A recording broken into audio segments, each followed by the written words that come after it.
Hi everyone, this is Anthony O'Flynn coming to you from the Sunshine Coast. Hope you're all doing great out there.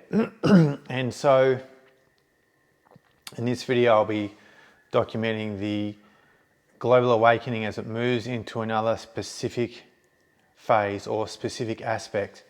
And by this I'm referring to what I'm classifying as basically the second or even third, you can actually categorize it, the second or third phase of the Rona and where we are now, given that we are basically in a, as I'm referring to it, a hiatus between two key cycles of what's occurring in regard to the pandemic, and how the masses are now starting to become aware that something is not right with the magic potion, with the medication that people have been consuming in vast quantities. So what I'm referring to here is specifically an overview from a spiritual perspective of what this means for the people who are on this journey of awakening. Because at this point, it really appears that there's a certain percentage of the population, as you are unaware, who are simply blocked in a certain way, or are unable to integrate information and integrate the reality that we're basically in this time of colossal change. And this is really expressed by many people that they just want their life to get back to normal.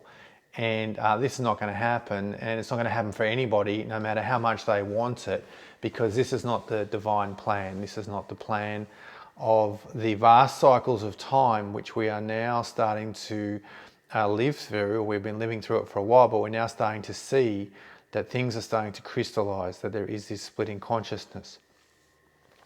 So from a soul perspective, many of the lessons or the tests that took place in 2020, 2021, for those on the journey of awakening, and specifically those on the journey of sovereignty, was to be strong and to make your own decisions and to find your own path, and to basically not be bullied or coerced or manipulated or gaslighted, into basically taking this magic potion, if that was your choice. And this is the theme for this video, because I'm actually in no way condemning or criticizing people for their medical choices. I'm looking at this from the point of view of evolution and what this means as far as how can we progress along this path of this global awakening, and what is it we need to do. So obviously people even reluctantly perhaps were tested in this way, particularly in 2021. 2020 was a little bit different because obviously the magic potion wasn't available at that point. But in 2021, there was, for many people, this need, or they were tested in this way. Their own individual journey required them to make this key decision. And again, I'm not saying one decision is good and one decision is bad, but for them to say no, to stand for body autonomy, to stand for sovereignty, to stand for free will, which was extremely difficult for many people. And other people have taken this magic potion against their actual will. Not that they were forced into it, but there's a lot of grey areas there in terms of keeping their employment and all these sorts of things. But now we are basically now in this phase where we can see that 2022 is now going to be defined in this specific aspect that I'm talking about. I'm not talking about other topics and other things. But for many of us in this journey of awakening in 2022, we are now seeing the celebrities dying. Of course, the media is trying to railroad it off into all these ridiculous things, such as dying from a heart attack from fasting, which is, it's beyond ridiculous, and they're only actually piling up the lack of credibility in their reports and their programs and individually. It's incredible. But we're seeing now, and we're yet to see it, the outcome of what has occurred with this colossal global campaign to just push people into this course of action without actually perhaps making an informed decision. And for many people, not actually really understanding that they're actually part of a trial. Now, for many people obviously have taken this, it's too late to, you can't go back in time. The only way is obviously forward. But where does it leave us? And this is the important part. Where does it leave us in regard to the ridicule and the abuse, the harassment, the isolation, the ostracization that many people have gone through the pandemic and through the Rona, and for many people, years and years and years before that, where they have basically been part of this truth movement, whatever phrase you want to give to it, knowledge, seeing through this collective smokescreen. The terms are secondary to the fact that this is an integration of a superior understanding of how the planet is structured at the power structure. And now the temptation will be for many people in the awakening community to simply say, "I've told you so," and to really have no compassion for people who are going to be severely ill, who are going to have medical conditions for the rest of their life, who are going to suffer all kinds of illness and also death. I mean, the latest death of the celebrity death was that of the drummer of Foo Fighters, Taylor Hawkins. And the medical staff reported that they were shocked at the size of his heart. That was one of the key findings that they made when assessing his physical structure. And obviously this inflammation is already being touted as a well-known side effect. But so what is a lesson for us and for all of the people who have now basically vindicated in what they've been trying to tell their friends, their family, and their inner attitude? Because it's a very, very huge opportunity for the people in the awakening community in this new phase of the pandemic, the Rona, to basically to go to a new level.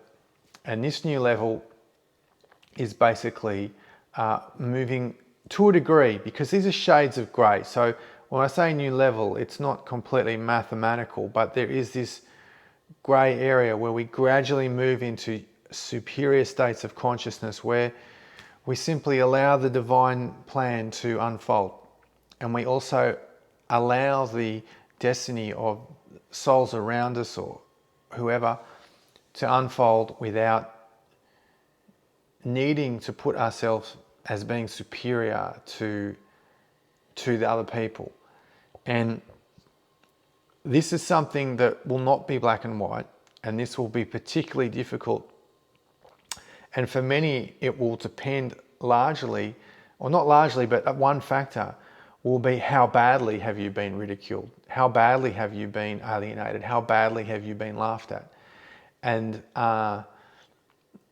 the opportunity of the ego there is to basically say, "I told you so, you know, it's all coming out, the truth's coming out, you were wrong, you're a sheeple," all these sorts of things, and have a almost contempt for these people. Now, while that may be understandable, it's not actually beneficial for the people who are coming to terms with the fact of what's happened. Because if we can look at our own journey, that we are moving into this sovereign state, and this sovereignty is a key theme of the entire awakening. And this attitude that people have had to the magic potion, to the Rona, it's actually just one aspect of sovereignty. We can't say that this sovereign attitude is defined or not defined by the attitude to the magic potion. And very importantly, and I've said this before, we cannot, in my view, define a person's ability to migrate into these higher states of consciousness depending on whether they've actually had this medication or not. It's actually, that's not black and white either. It will be a causal factor for some people who have basically, as an effect of their indoctrination, of their inability to be sovereign, of their refusal to be objective, to lack of discernment, and simply from a state of fear, all these things, for some people it will be causal, but not for everybody. And on taking that into account also, there'll be a huge percentage of the people who have had placebo, the saline. And there are many people who I've personally spoken to who have had no side effects. So we can't go thinking in these black and white terms, and particularly when it comes to evolution. It is not, in this view, black and white. But the theme of sovereignty is what's key. The overall theme of sovereignty. Because people who are wanting to maintain this sovereignty in perhaps all aspects of their life are on this journey of awakening at quite a deep level. And it's basically the transformation of the soul from a child to an adult through this process of adolescence and moving into this place of self-determination, of maturity, of sovereignty. Now, that's not the path for everybody, and that's okay too. But if someone is still looking for the government to tell them what to do, looking at the media to tell them what to do, not evaluating information critically, simply wanting to transfer the responsibility for their own life onto their employer, to the government, to the media, to medical practitioners, then again, that is often a sign of someone who is not entering the sovereign state. So to take that into account, the other flip side of the coin is, what is our attitude to people who are not in this sovereign state and not able to move into this sovereign state? Because ridiculing them on the backside of where we're going now into this new stage, it's not helpful for them. It's not helpful for the people in the awakening community, because it's again another manifestation of the ego wanting to be superior. Now, this doesn't mean, for example, if you look through my social media, that this form of consciousness should not be called out. Absolutely, 100% it should. Because in this way, there is the ability for people to have this self-awareness, this self-reflection, to see, perhaps I'm not in this sovereign state. And this means that it's an opportunity to help them migrate or to start to question the mainstream narrative. And also, these forms of consciousness, which are in the collective, they are not aligned with the higher frequencies, and they need to be identified and addressed for what they are.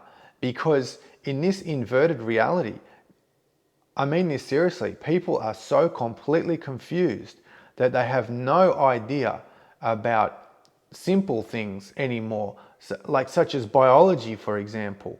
They don't know right from wrong, they don't know good for evil. And you can argue that all of us are having our blind spots with this, which is absolutely true.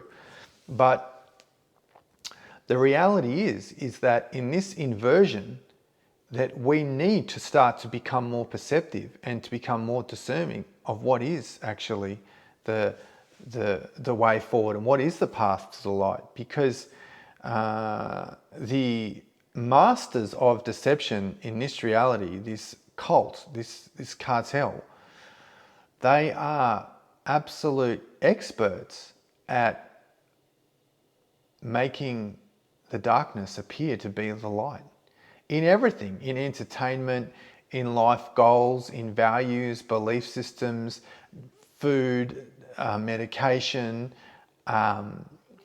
through the government. It's ongoing. And if you don't have the eyes to see that, then you just cannot see it. You cannot see it. But when you do, you see things for how they are. And to call out the dark is to illuminate it. And it's only when these global problems, this social engineering, this fabrication is called out and illuminated that it will be transmuted into light. Ultimately, which is the journey of the global awakening that we're all on. So at a personal level, it means that we're not, at this time, with this specific issue, helping ourselves transform and being of service to humanity by having this self-righteous, superior attitude, even though that's what's actually taking place, is that people who are, by and large, again, it's not mathematical, saying that they're saying no to this are on the path of sovereignty. And this is a definitive aspect, as I mentioned, of this shift. But the more we can stay humble, the more we are genuinely empowered.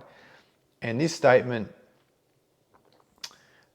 pride comes before the fall, it's relevant to all of us, because the devastation that is going to unfold with this entire outcome of this experiment will be global in nature and unprecedented. And at this point in time, we have no idea exactly how bad it's actually going to be.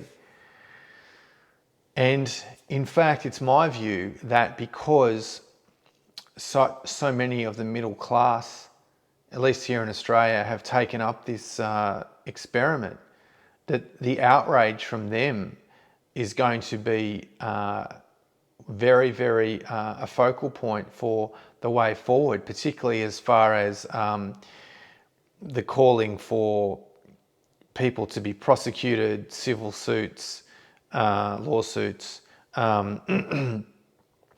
general rhetoric around compensation, and the basic realization that so many of the middle class have been played, which will be so confronting to the ego, particularly of some of these people in these, very high-powered, high-income areas, even throughout Australia, professions and so on, because they basically consider themselves to be superior to everybody else, financially, economically, socio-economic status, all these things. And when the penny drops and they realize that they've actually been conned, you'll see a massive amount of activism, turmoil from that whole section of the community.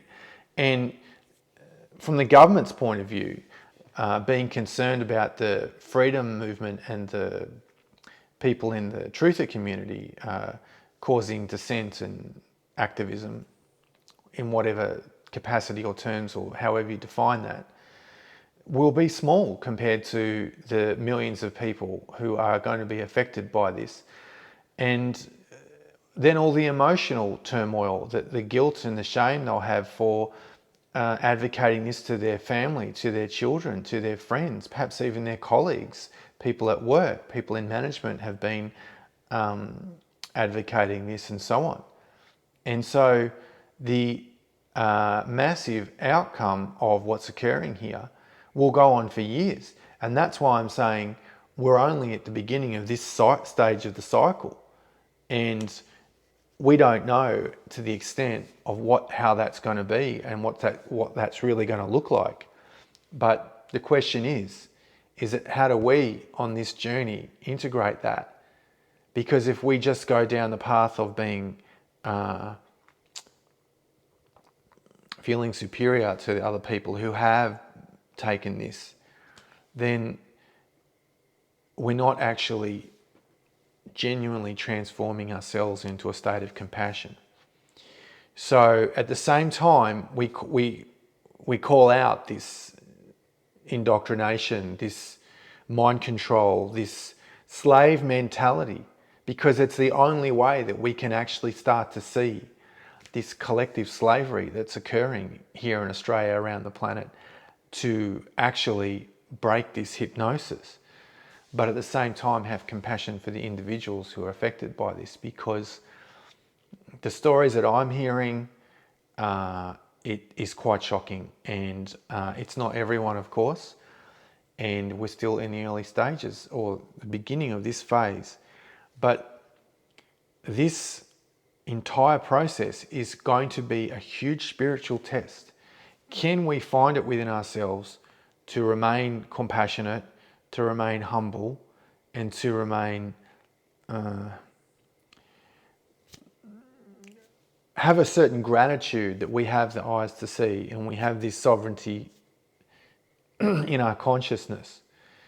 And I don't claim to have mastered this by any means, but this is the way forward, and this is the way upward for the genuine awakening.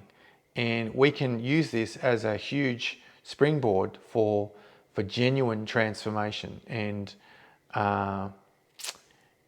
moving into this sovereign state, which will be a theme this year at the Easter retreat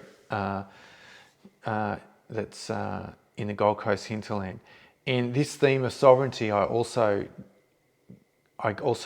discuss in my book what that means, what that looks like, and what we can aspire to be sovereign. It is a form of consciousness ultimately that is then expressed outwardly, and how we basically go about integrating the paradigm shift into our being and being of service to the collective and being the best version that we can be. This is only one aspect that I'm talking about today. So people are having very, very across the spectrum methods or ways that their life path will give them to evolve. But this is actually affecting all of us collectively now, and the complete devastation that is unfolding will be one of the defining aspects, and will go on for years in terms of this shift. And remember, if you are on this journey, that this thing is only just beginning. I mean, where we're going in this decade and beyond, in fact, across all of this century, will be truly seismic in nature, and things are not ever going back to normal, far from it. This is the global awakening of humanity, and stay tuned for more, because those of you hearing the call understand what I'm saying, and I wish you all the best on this journey of awakening. I've got plenty more to say, but that's all for now. All the best. We live in epic times.